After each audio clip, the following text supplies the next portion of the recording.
Welcome to the Obvious Podcast, episode number 90. Wow. I'm blown away every time I say that episode number out. My name is Sonny. I'm the CEO at ABC Florida East Coast. And I'm Peter Daiga, President and CEO at ABC Florida East Coast. You are listening or watching the Obvious Podcast, where all opinions expressed are our own unless we say otherwise. Love the show. Subscribe on any major podcast platform or watch us in action on YouTube. Follow the Obvious Podcast on Instagram, X, and True Social, and now on TikTok. All the links you need are in the show notes. Reach out to us anytime at theobvious@abceastflorida.com. And if you're enjoying the ride, help others find us by leaving a review wherever you listen. Happy Friday, Sonny.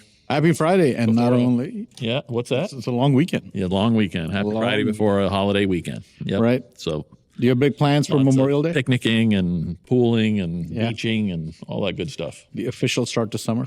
That's right. All right. That's what people say. In America. It's kind of cool. In Florida, it's always summer. So anyway, we want to spend some time about that because it's a significant, all holidays are, but... Profoundly misunderstood, right? Like nobody really knows the origins. It is one of my pet peeves. Yeah. So, yes. All right. You don't have a lot of pet peeves, so let's get into this one. Not at all. It's Memorial Day, people. It's not Veterans Day. It's not Veterans Day. So the real purpose of this holiday, and we have a separate one for Veterans Day, which is to honor anybody who serves. Right. The purpose of Memorial Day, and again, I get it. Most holidays are a long extended time with your family or to barbecue or go to the beach, but, try to slow down and reflect on the purpose of this holiday, which is recognizing the ultimate sacrifice paid by 1.1 million service members in the United States Armed Services over the course of our country's history from the Revolutionary War up until today. Who have given their lives in defense of freedom. That's a sobering number, isn't it? 1.1 million people. It's a lot of people. That's a lot of people. So anyway, the real purpose of this, and we did a little research beforehand to make sure we had our history right, and when it's actually relatively the way we call it Memorial Day is relatively new and recognized as a federal holiday, maybe even relatively. So how did it start? Like, what's the history of it? So, well, we were looking beforehand. What was it called? The Decoration Day. Decoration Day. And it was established May 5th, 1868 by a General John Logan to honor Union soldiers who died in the Civil War. And he wanted to do that by decorating their graves with flowers. Which even today, a lot of people, veterans organizations and whatnot, go out and put flags and flowers on. Yeah. It officially became a federal holiday in 1971. That's fairly modern history. Right? Yeah. So in any event, it's just long been pet peeve of mine that, even you'll see it even in the news and in the media and popular culture, but it's not the same as Veterans Day, as honorable as that is. It's, these people have given the ultimate sacrifice of their lives. So that's what we're honoring on Memorial Day weekend. Yeah. So, and the reason he picked May was because then the flowers would be in bloom. Interesting. That's interesting, right? That's why he picked May. Mm-hmm. And I didn't realize this. You said 1.1 million had passed away.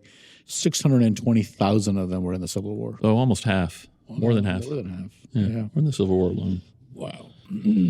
And if you think back to sort of how low our population was back then as a country, as a percentage of population, that's a massive number. Yeah. Right. So what are some of your family traditions, Sonny, on Memorial Day? Anything in particular over the years? I mean, same thing as a lot of other people. I'm embarrassed to say it. I mean, it's been a barbecue and the pools, and because it also is kind of like the bookmarks, if you will, of the beginning and end of summer. Yeah. Right? But we do, when we would pray before the meals, we would thank God for our freedom and our armed forces, because they pay a tremendous, and these people, the ones we're remembering on Memorial Day, they pay the ultimate price, obviously. But we do remember that. That's a beautiful way, and it would be an easy way for anybody listening to, for themselves and for their family and those they're sharing, however they're celebrating, to reinstate, if you will, some of the significance of the season. So I love that. Yeah, it's great. What did you do in Chicago? You grew up in Chicago, right? I did. So would you go to the lake or? Yep. We went to the lake. In the back. Yeah. We had a little beach, probably as big as this conference room. All of Chicago? I mean, or your family had like a traditional? No. We had a traditional spot we would go to, which was very tiny, and and the water was dark and murky, and So the rest isn't beach? Excuse my ignorance for not knowing the well, there's portions of beach and there's portions that aren't. They were just it hits the seawall, dry wall or the yeah, the seawall. But there's portions of the beach. And they're named. The Oak Street Beach is a famous one. Okay. Downtown. But like usually Saturdays was the barbecue, and on Sundays we'd go to the beach. Any traditional food? Polish sausage. Polish, yeah, Polish. My dad loved kielbasa. That's great. You know, because Chicago has the highest population of Polish people outside of Poland. No way. Yeah. Okay. So Polish sausages are very popular. Polish. Like when I was in high school and in middle school, Kazimierz Pulaski Day was an actual school holiday, and it was some like famous Polish freedom fighter. And it was a day off from school for us, Pulaski Day. Wow. They had a huge parade downtown, and we're in the Polish section of town. So that's cool. It's weird, like how many Polish traditions you had growing up. And I come to Florida, and they were like, you would have the kielbasa on like a bun. Yeah, yeah. Making me hungry thinking about it. Polish, and I've taken you to Portillo's in Orlando, which is a Chicago chain, and they do Polish sausages there as well. Every hot dog place in Chicago has it, and Chicago has a ton of hot dog places, and a ton of like Polish kielbasas and sausages and things like that. So we used to do that at our barbecue. My dad loved it. I mean, I just liked regular hot dogs, but my dad's a huge Polish sausage fan.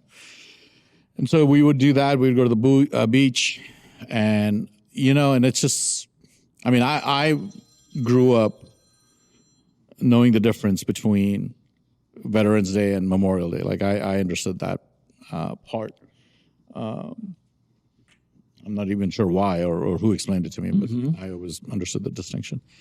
But I'm so shocked. I have friends who are veterans now who will post on Memorial Day and sort of make it clear, because obviously gotten a little more attention, I think, in recent years. Because so many of them have gone to Iraq and the Middle East and fought wars there, and it's been interesting because you especially the whole family focus and the barbecues and the pool. You think about how many lives have been changed forever, sure, because their loved one is missing, right? And I don't know, for some people this might seem like a triviality. There's a reason we have two different ones. Yeah, they're both worthy of their own separate celebrations. Absolutely, but I find I mean, obviously I have a lot of veteran friends who serve. One of my best friends, I don't know, 8 tours like between Iraq and Afghanistan, and then he joined as a contractor. I went back multiple times, and the stories that I would hear, from him about the things that these guys face, and the things that would drive me nuts. Like I remember this guy, one of my best friends. I've known this kid since high school, right? And he's coming back from Iraq, and he's flying from Iraq to Ramstein in Germany, and he's on this big military plane, and the guy next to him is cold, so he gives him his blanket, which is a government issue blanket. So he gets to Ramstein, he has to give the blanket back, but the guy's gone, right? He got billed $80 for that stupid blanket, right? And I was like, are you serious? Like, it bothered me so much that this is how they were treating our soldiers. You remember that famous speech from Donald Rumsfeld when he was in Iraq? You go to war with the army you have, not the army you're given. Because some guy was talking about how they didn't have enough armored vehicles. Like, I'm like, bro, well, then why don't you go fight? That kind of stuff from bureaucrats just always has driven me nuts. Sure. Because they're the ones taking no risk. It's not their kids that are going to war, and then to say crap like that. Anyway, again, our famous tangent has shown up. So anyway, what were your sort of Memorial Day traditions growing up? Very, very similar. I mean, obviously I think because it sticks with me today and is one of my pet peeves, but obviously we emphasized, the significance of this holiday was those who gave the ultimate sacrifice. So, but we would celebrate, much like the rest of the country would, which is, with barbecues and a day at the beach perhaps. And our traditional, meals are hot dogs and hamburgers, ribs maybe, corn on the cob, mac salad, some very... Corn on the cob on a grill, it's one of the best things. So, in any event, great memories. As most of our holidays are, but in any event, stop for a moment, pause for a moment this holiday weekend, enjoy it with your family and all those great traditions. Help everybody around you recognize that there are people, and I know there's a lot of controversy this day. I don't understand why it's controversial, but I don't know about this country and what it stands for. I don't get that at all. But, why should we even, there's probably some people out there. Yeah. Why should we even celebrate the people who sacrificed the ultimate? But fine, let's have that conversation.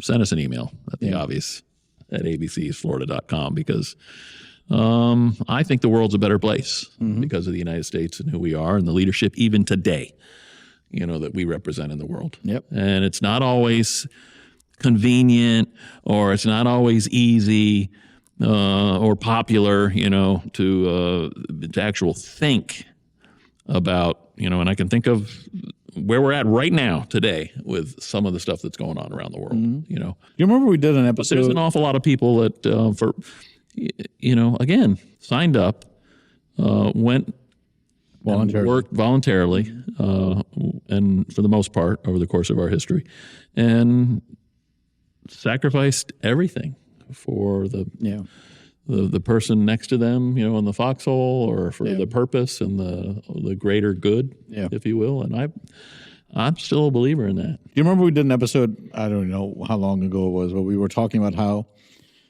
for some reason, when it comes to politics, people conflate awareness with expertise all the time. They think they're experts just because they're aware of something. That's worth repeating. They conflate awareness with expertise. And I said to you, I remember in that episode saying to you, I don't know any other arena in life where people do that. And there's one more, and it's sports. How everybody's an expert when it comes to sports, even though just because they're aware of it, they know the names and the stats. They know the names and the stats. But besides sports and politics, there's no real other arena where people just are like, "Yep, I'm an expert on this, so let me pontificate." And I'm certainly not saying we're experts on any of this stuff. But the thing that I was really kind of thinking about in terms of Memorial Day, I don't know if you've ever been to Arlington National Cemetery. I have. And I was not there on Memorial Day, but I've been there a couple of times, and it was probably the most sobering place I think I've ever been to, certainly in this country. Now, I've never seen the graveyards in Normandy. Thank you. I could Me not neither. remember. I'd like to someday. I would love to see that, but just standing there and just seeing these tombstones. It is sobering. It's also beautiful in its own way, isn't it? That we care enough, to there are people like this. The Tomb of the Unknown Soldier, Yeah. which again is somebody who gave the ultimate sacrifice, and we don't even know who. In the case of that tomb, and it's a beautiful place to visit when you're there at Arlington, I think.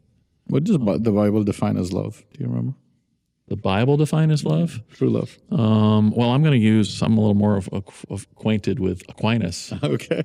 How does Aquinas define true love? It's willing the good of the other for the other's sake. All right. So the Bible says, one who's willing to lay his life down for his brother, right? Same. No greater love than this. No greater love than this. And one who's willing to lay his life down for his brother. And when I was at Arlington, that's all I could think about. There were all these people just willing to die. And you hear stories, right? Like, I mean, I've had friends tell me about guys that they were serving with who saw a grenade and jumped on it so that they could save the lives of their brothers, right? And it's such an incredible testament to their character and to their beautiful sense of sacrifice and greater good and love for this country. Yeah. So if you haven't been, that would be a great trip for your family someday, or to visit please take your Arlington. kids there. Take your kids to understand for sure. Visit the Tomb of the Unknown Soldier. Yeah. It's beautiful. Hey, I'm going to tell you another little inside tip that former father-in-law of mine that made me aware of many, many decades ago. So there's a thing in Washington as well during summer only. It's free. Called 8th and I. Have you ever heard of it? No. Yeah. So it's at the. And I lived in D.C. It's at the intersection of southeast 8th and I. Okay. It's where the oldest Marine barracks in the country are located. Really? And during summer, they do one on Tuesday night, I think, and one on either Friday or Saturday night. They do a parade at the Marine barracks at 8th and I, and then they also do one at the Iwo Jima or somewhere there at the. Iwo Jima is an unbelievable place. But I mean, it's you've probably seen these. It's the old Revolutionary Drum and Bugle Corps, and it's the Rifle Corps, and it's the cadets, and it's free. Wow. Every summer during in Washington D.C. A great way to kick off the summer with Memorial Day and these parades. So anyway, if you're there now this weekend, if you're there, go check it out. Go check out 8th and I. I've never even heard of it. Like, that's amazing to me. Spectacular. So Anyway, if you got a little patriotic little whatever in you, which I think most people in construction and in ABC do. Yeah. I mean, the flag, for crying out loud, is in our logo. So how many people over the years have told you how much they admire the fact that this organization still starts most meetings with a pledge and a prayer in many cases? I hear it all the time. So, all the time. Yeah. And I grew up, it was so funny, like in middle school and in high school, every morning we did the Pledge of Allegiance. And my kids never did it once. That is nuts. Right? I Never can't did it believe once. that. And when I was at the graduation a few weeks ago in Tallahassee. I think these things have an impact. No wonder that people don't, I don't know. People are like, well, why should we honor the people who gave their life for this country? Because this country stood for, well, if you're not being taught these things or it's unbelievable. That's crazy. It's unbelievable.